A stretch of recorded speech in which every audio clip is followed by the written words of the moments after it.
Bonjour à vous mes amis scorpions, bienvenue sur ma chaîne Intuition des Sérines. J'espère que vous allez bien. Allez, on va commencer tout de suite. La version difficile de ta vie touche à sa fin, chère âme.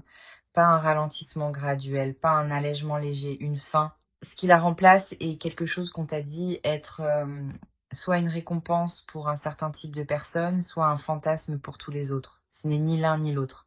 C'est simplement ce qui arrive quand une personne arrête enfin de se battre contre sa propre vie et commence à la recevoir. C'est là que tu te diriges. Parlons de ce à quoi cela ressemble réellement. Maintenant, chère âme, avant de parler d'où tu vas, je veux passer du temps réel sur où tu as été, car je pense que la plupart des gens traversent une saison difficile sans jamais comprendre pleinement ce qu'elle faisait réellement. Et, euh, et cette compréhension incomplète fait partie de ce qui les maintient sur leur garde face à la difficulté, même après que la difficulté ait véritablement pris fin. L'ère difficile de ta vie n'était pas aléatoire. Ce n'était pas une punition et ce n'était pas la preuve de quoi que ce soit de négatif sur ton caractère, tes choix ou ta valeur pour recevoir quelque chose de mieux. C'était un curriculum particulier, l'un des plus exigeants et des moins reconnus disponibles pour un être humain. Et il a enseigné des choses qui ne peuvent être enseignées d'aucune autre manière. Pas à travers des livres, pas à travers l'observation des expériences d'autres personnes, pas à travers un chemin confortable qui contourne le fait de réellement vivre les choses difficiles. Les choses spécifiques que cela t'a enseigné sont les choses spécifiques que l'ère de la vie douce exige pour fonctionner correctement. Et ce n'est pas une coïncidence. Voici ce que je veux dire. La vie douce, la version véritablement facile, véritablement abondante, véritablement durable d'une vie qui coule plutôt qu'elle ne broie, n'est pas réellement disponible pour tout le monde. Même s'ils la veulent, même s'ils la méritent, même si, selon toute mesure objective, ils ont assez travaillé pour l'avoir gagnée, elle est disponible pour les personnes qui ont fait un travail intérieur spécifique que la plupart des gens n'ont pas fait. Pas parce que la plupart des gens ne sont pas disposés à le faire, mais parce que la plupart des gens n'ont pas encore traversé la saison qui rendait ce travail inévitable. L'ère difficile rend certaines choses inévitables. Elle rend la connaissance de soi inévitable, car quand les structures extérieures s'effondrent et que les illusions confortables deviennent trop coûteuses à maintenir, il ne te reste que toi-même. Et soit tu apprends à connaître ce moi honnêtement, soit tu souffres de la misère spécifique de vivre en contact intime avec un étranger. Elle rend la clarté sur les valeurs inévitables. Car quand tu es dans une véritable pénurie de temps, d'énergie, d'argent ou de paix, tu découvres très rapidement ce que tu es réellement prêt à échanger contre quoi. Et les choses que tu découvres que tu n'échangeras en aucune circonstance sont tes véritables valeurs, pas celles aspirationnelles que tu avais listées avant que la difficulté n'arrive. Et elle rend inévitable un type particulier de non-négociabilité avec toi-même. La compréhension que tu ne peux pas continuer à accepter des choses qui te coûtent, que tu ne peux pas te permettre de continuer à dépenser, que la tolérance pour ce qui ne va pas a un plafond et que tu l'as atteint. Ces choses, la connaissance honnête de soi, la clarté des valeurs, la non-négociabilité sont les fondations exactes sur lesquelles une vie douce est construite. Sans elles, la facilité n'est pas durable. Elle s'effondre en retombant dans le schéma difficile familier car l'infrastructure intérieure n'a jamais été construite pour la soutenir. Avec elle, la facilité n'est pas seulement possible. C'est le résultat naturel d'une personne qui sait enfin exactement qui elle est, exactement ce qu'elle acceptera et n'acceptera pas, et exactement ce qu'elle vaut, opérant en alignement avec les trois simultanément. Cet alignement est ce qui produit la douceur, pas la chance, pas une aubaine, pas seulement un changement de circonstances extérieures, l'alignement. Et tu l'as construit à travers tout ce que tu as traversé, que tu aies reconnu que c'était ce qui se passait ou non.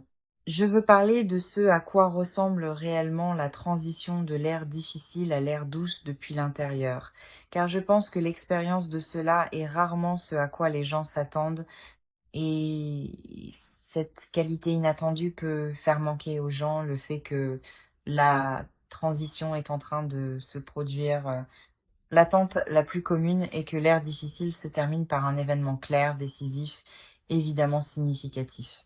Un moment qui trace une ligne nette entre l'avant et l'après, qui s'annonce indéniablement comme le début de quelque chose de nouveau. Parfois, cela arrive, mais plus souvent, la transition est plus subtile que cela, et elle s'annonce de manière plus petite, plus tranquille, facile à négliger si tu ne prêtes pas attention aux bonnes choses. Elle s'annonce dans la qualité d'un matin, l'absence de cette appréhension de bas niveau qui était autrefois la première chose que tu ressentais en devenant consciente qu'un nouveau jour commençait. Elle s'annonce dans la qualité de tes décisions, une nouvelle netteté en elle, un conflit interne réduit, une arrivée plus rapide au choix qui s'aligne réellement avec ce que tu veux plutôt qu'avec ce que tu sens que tu dois accepter. Elle s'annonce dans la qualité de ton énergie, une réduction de cette fatigue chronique qui n'était pas un manque de sommeil, mais l'épuisement spécifique de quelqu'un qui portait un poids qui n'a jamais été distribué équitablement. Ce sont les signaux tranquilles, presque invisibles, mais absolument réels. Si tu en as remarqué certains dernièrement, tu n'imagines pas quelque chose. Tu perçois avec précision le début de la transition. Et chère âme, je veux aborder cela avec soin, car l'expression vie douce porte un certain bagage culturel qui, je pense, obscurcit ce qu'elle signifie réellement pour la plupart des gens qui y entrent véritablement. Dans certaines conversations, la vie douce a été réduite à une esthétique, un langage visuel de cachemire et de matins tranquilles et de soins de peau coûteux et d'environnement magnifique, ce qui est charmant, mais qui n'est pas la substance de ce que l'expression désigne quand elle résonne avec quelque chose de profond chez une personne qui a vécu la version difficile. La vie douce qui compte, celle qui commence réellement pour toi, ne concerne pas principalement à quoi les choses ressemblent. Elle concerne ce que les choses ressentent. Et spécifiquement, elle concerne la présence de facilité dans des domaines où l'effort était autrefois constant, inévitable et épuisant. La facilité dans la façon dont l'argent circule. Pas nécessairement un excès d'argent, bien que plus d'argent fasse partie du tableau, mais un changement fondamental dans la relation avec l'argent, passant d'une gestion chronique de la pénurie à un fonctionnement avec suffisance. Le soulagement spécifique de savoir que le chiffre sur le compte va couvrir ce qui doit être couvert, avec de la marge qui appartient au choix plutôt qu'à l'urgence. L'absence de cette arithmétique mentale qui tournait autrefois continuellement en arrière-plan de chaque décision financière, grande ou petite, calculant et recalculant s'il y avait assez. Cette arithmétique qui s'arrête, ou du moins se calme significativement, est l'une des améliorations de qualité de vie les plus profondes disponibles pour un être humain, et elle est constamment sous-estimée par les personnes qui n'ont pas connu l'anxiété financière chronique, et constamment classée comme transformatrice par celles qui l'ont connue et dont les circonstances ont changé. Ce changement fait partie de ce qui arrive. La vie douce n'exige pas la richesse dans un sens abstrait et théorique. Elle exige la suffisance dans un sens pratique et vécu, suffisamment pour que la relation avec l'argent devienne une gestion plutôt qu'une survie, et ce changement de qualité relationnelle est énorme. La facilité dans la façon dont les relations se ressentent. L'ère de la vie douce apporte avec elle, presque sans exception, un changement significatif dans le paysage relationnel. Pas nécessairement dans le sens dramatique où tout le monde part et de nouvelles personnes arrivent du jour au lendemain, mais dans la qualité et la dynamique énergétique des connexions qui restent et de celles qui se forment. L'ère difficile a tendance à peupler une vie de relations qui exige une gestion significative. Des personnes dont les besoins émotionnels sont perpétuellement excédentaires par rapport à ce qui est disponible. Des dynamiques caractérisées par le déséquilibre, des connexions construites sur une ancienne version de soi qui n'existe plus, mais que la relation attend toujours de voir se manifester. L'ère douce est caractérisée par des connexions qui n'exigent pas ce niveau de gestion. Des personnes qui donnent aussi facilement qu'elles reçoivent, des dynamiques qui semblent mutuellement nourrissantes plutôt que drainantes dans une seule direction, des conversations qui te laissent plus énergisé qu'à leur début plutôt que d'exiger une période de récupération après. Ce changement de qualité relationnelle ne consiste pas à devenir sélectif d'une manière froide ou calculatrice. C'est simplement le résultat naturel d'une personne qui a fait le travail de l'air difficile et qui arrive à une clarté sur ce dont elle a réellement besoin dans la connexion humaine et qui porte cette clarté d'une manière qui attire ce qui lui correspond et repousse doucement ce qui ne convient pas. La facilité dans la façon dont le travail se ressent. La vie douce n'est pas l'absence de travail. Les gens qui imaginent qu'une vie douce signifie ne rien faire découvrent souvent, quand ils atteignent la position financière qui rend ne rien faire techniquement possible, que ne rien faire est sa propre forme de difficulté, que les êtres humains ont besoin de contribution et d'engagement et de la satisfaction particulière de construire quelque chose pour se sentir véritablement bien. La vie douce n'est pas l'absence de travail, c'est la présence du bon travail. Un travail qui utilise ce en quoi tu es réellement bonne, qui produit des résultats qui comptent réellement pour toi, qui se déroule dans un environnement et avec des personnes qui n'exigent pas une gestion constante de ta propre énergie pour survivre à la journée. Le travail ne ressemble pas à broyer, il ressemble à couler. L'expérience spécifique de faire quelque chose de difficile qui correspond si bien à ta capacité et ton intérêt que la difficulté elle-même devient une caractéristique plutôt qu'un fardeau. L'air de la vie douce apporte un alignement entre ce que tu fais et qui tu es, que l'air difficile, avec toute sa friction et son décalage et sa prise de décision en mode survie, permettait rarement. Cet alignement arrive, et quand il atterrit, la différence entre comment un lundi matin se ressent dans la vie douce versus comment il se ressentait dans la vie difficile est quelque chose qui doit être vécu pour être pleinement compris. Je veux partager quelque chose à propos d'une femme dont la transition vers ce genre d'air était si clairement marquée qu'elle a pu décrire la texture exacte de celle-ci d'une manière que je n'ai jamais oubliée. Elle avait passé la majeure partie de 6 ans dans une vie professionnelle et personnelle qu'elle décrivait comme exigeant tout ce qu'elle avait chaque jour juste pour rester fonctionnelle. Pas pour s'épanouir, pas pour grandir, pas pour construire quoi que ce soit au-delà du minimum requis pour maintenir la situation actuelle, juste pour rester fonctionnelle. Elle était compétente, elle se présentait. Elle faisait ce qui devait être fait, mais il y avait une qualité d'épuisement sous tout cela qu'elle en était venue à accepter comme simplement le coût d'être adulte dans le monde réel. La taxe que la vie prélevait sur tous ceux qui prenaient leurs responsabilités au sérieux. Puis ces circonstances ont changé, pas d'un coup, pas dramatiquement, mais sur une période d'environ 4 mois. Euh, Durant laquelle plusieurs choses qui avaient été des sources de friction continue se sont soit résolues d'elles-mêmes, soit ont été activement retirées. Une relation professionnelle qui lui coûtait une énergie énorme s'est terminée. Une situation financière qui exigeait une gestion constante a atteint une résolution qui a rendu la gestion inutile. Une situation de logement qui n'était pas la bonne depuis plus longtemps qu'elle ne l'avait reconnue a changé. Et dans l'espace que ces résolutions ont créé, quelque chose qu'elle n'avait pas anticipé s'est produit. Elle n'a pas immédiatement ressenti de la joie ou du soulagement ou de la légèreté. Elle s'est sentie étrange, désorientée, comme une personne qui s'est arc-boutée contre le vent depuis si longtemps que quand le vent s'arrête, euh, l'absence de résistance elle-même exige un ajustement. Elle l'a décrit comme ne sachant pas quoi faire de ses propres mains, une métaphore pour ne pas savoir comment habiter une vie qui n'exigeait plus une gestion constante de crise.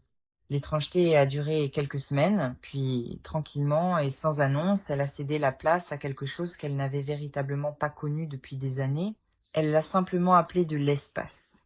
Il y avait de l'espace dans ses journées, de l'espace dans son esprit, de l'espace dans son corps, de l'espace pour penser à des choses qui n'étaient pas urgentes, de l'espace pour vouloir des choses qui n'étaient pas de la survie, de l'espace pour devenir lentement et sans pression la version d'elle-même vers laquelle les années difficiles avaient construit sans qu'elle en soit pleinement consciente. Cet espace est ce qu'est réellement une vie douce. Pas une absence de défis, une abondance d'espace. Euh, Maintenant, voici la partie que je pense être la plus pratiquement importante et la partie la plus systématiquement omise dans les conversations sur l'entrée dans une meilleure saison de vie. Comprendre que l'ère de la vie douce arrive est une chose. Y participer activement, y vivre avec ta pleine présence plutôt que de l'observer depuis une distance légèrement prudente en attendant d'être certain est qu'elle est réelle et permanente avant de t'y engager, est tout autre chose. Et la différence entre ces deux expériences est énorme. Le plus grand obstacle unique que la plupart des gens rencontrent en entrant dans leur ère de vie douce n'est pas un déficit de circonstances extérieures.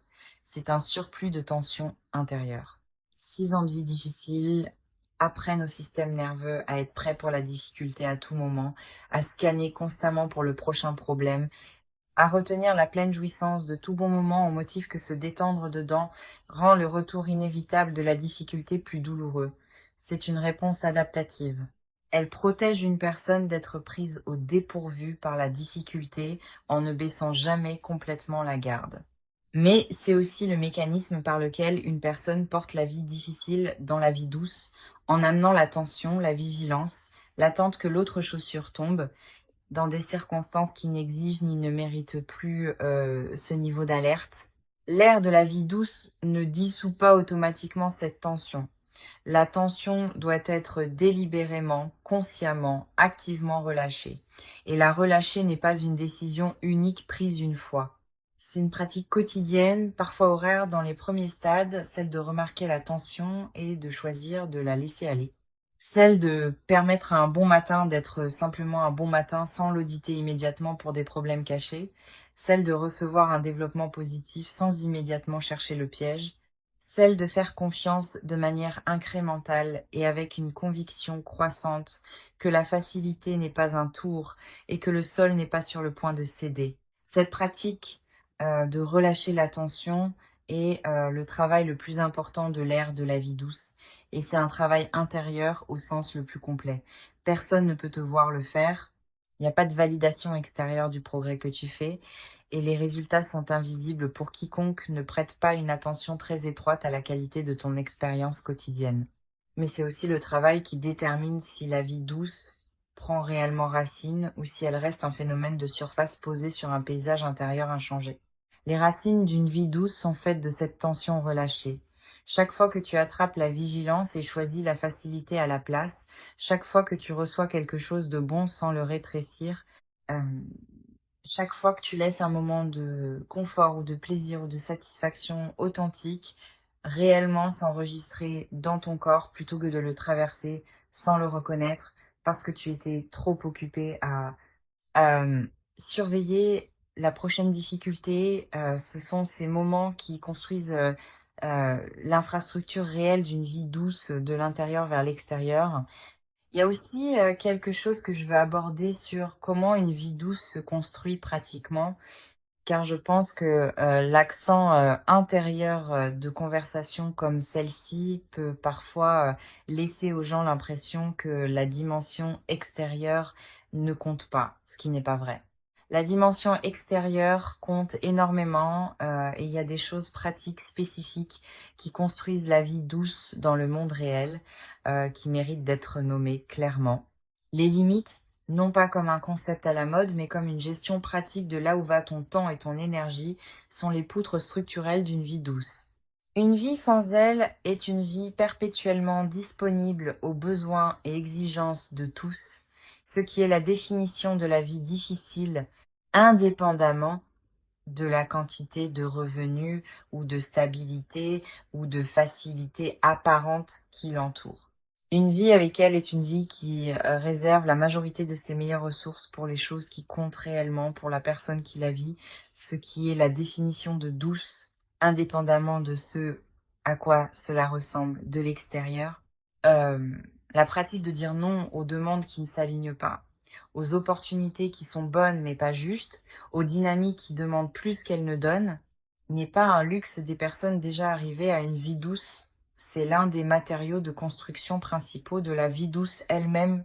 Les décisions financières prises en alignement avec une vie douce plutôt qu'en réaction à une vie difficile font aussi partie de cette construction pratique. Cela signifie faire des choix sur le revenu, les dépenses, l'épargne et l'investissement à partir de la question qu'est-ce qui construit la vie vers laquelle je me dirige, plutôt qu'à partir de la question qu'est-ce qui gère la crise dans euh, laquelle je suis. Ce sont des questions différentes et elles produisent des réponses différentes. Une personne gérant une crise prend des décisions financières différentes d'une personne construisant une vie. Et le point de transition entre ces deux modes de prise de décision n'est pas déterminé uniquement par les chiffres sur le compte. Il est déterminé par un changement dans la question fondamentale à partir de laquelle les décisions sont prises. Ce changement peut se produire et est le plus durable quand il se produit avant que la situation financière n'ait complètement rattrapé, parce que les décisions prises à partir de la nouvelle question accélèrent l'amélioration financière plutôt que d'attendre que l'amélioration financière rende la nouvelle question disponible. Je veux terminer avec quelque chose sur les personnes qui vont être dans la vie douce avec toi, car je pense que c'est l'un des aspects les plus importants et les moins discutés de cette transition. L'ère de la vie douce n'est pas une réalisation solitaire. C'est une expérience partagée et les personnes avec qui tu la partages déterminent plus que presque tout autre facteur unique si la douceur tient ou s'érode avec le temps sous la friction de la mauvaise compagnie. La vie douce ne peut pas coexister durablement avec des relations qui sont structurellement difficiles, avec des personnes dont la présence exige une gestion constante, dont la volatilité émotionnelle exige ta disponibilité perpétuelle comme force stabilisatrice, dont la relation à ton bien-être est caractérisée davantage par le prélèvement que par l'échange mutuel. Il ne s'agit pas d'être froid ou d'abandonner les personnes qui luttent. Il s'agit de comprendre que tu ne peux pas construire une vie douce sur une fondation de relations difficiles, pas plus que tu ne peux construire une structure stable sur un sol instable. Les décisions relationnelles qui accompagnent la transition vers l'ère douce sont parmi les décisions les plus significatives que tu prendras. Qui a accès à ton temps, ton énergie, ta paix et ta présence à ce nouveau niveau? Prends-les délibérément. Prends-les à partir de tes valeurs plutôt qu'à partir de la culpabilité ou de l'obligation ou de la peur d'être perçu comme méchant. Et, euh, et fais confiance au fait que les personnes qui appartiennent à la vie douce avec toi n'exigeront pas que tu te rendes à nouveau difficile pour être en relation avec elles. Les bonnes personnes pour cette ère sont celles qui rendent la facilité plus facile, pas celles qui la rendent conditionnelle. La vie douce n'est pas une destination à laquelle tu arrives et que tu maintiens ensuite sans effort à partir de ce moment-là. C'est une façon de vivre qui est construite et reconstruite quotidiennement à travers la pratique accumulée de toutes les choses dont nous avons parlé.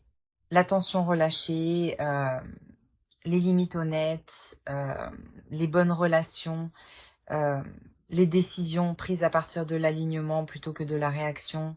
Mais voici ce que je veux que tu retiennes de cette conversation plus que tout. La construction n'est pas difficile de la manière dont la saison précédente était difficile. Elle n'exige pas le genre de broyage, d'épuisement, de dépense totale de ressources que l'ère difficile exigeait. La vie douce se construit doucement, à travers l'attention, à travers le choix, à travers la pratique, douce et persistante de vivre comme si tu méritais la facilité qui arrive parce que tu la mérites, pas éventuellement, pas une fois que tu l'auras à nouveau prouvé, pas une fois que tout sera parfaitement arrangé. Maintenant, tel que tu es, avec ce que tu as, l'ère a déjà commencé. J'espère que cette lecture t'a plu. Chère âme, mets en commentaire dès maintenant. J'entre dans mon ère de vie douce et je la reçois pleinement. Écris-le comme une déclaration de là où tu es réellement, pas de là où tu espères être un jour. Euh, et puis dis-moi quel est le domaine unique de ta vie où tu es le plus prêt à sentir la facilité arriver. Où la version difficile a-t-elle tourné le plus longtemps? Et où es-tu le plus prêt à ce qu'elle s'arrête enfin complètement? Dis-le moi spécifiquement, parce que je lis chaque commentaire et je veux connaître la forme particulière de la douceur dans laquelle tu entres. Si cette vidéo a atterri quelque part de réel en toi aujourd'hui, abonne-toi dès maintenant et active la cloche, parce que cette chaîne est l'endroit où des conversations comme celle-ci vivent exactement à cette profondeur. Ton air de vie douce n'est pas une récompense sans considération. c'est une transition déjà en cours et la seule chose qui reste à faire est d'arrêter de te crisper assez longtemps pour réellement la sentir arriver.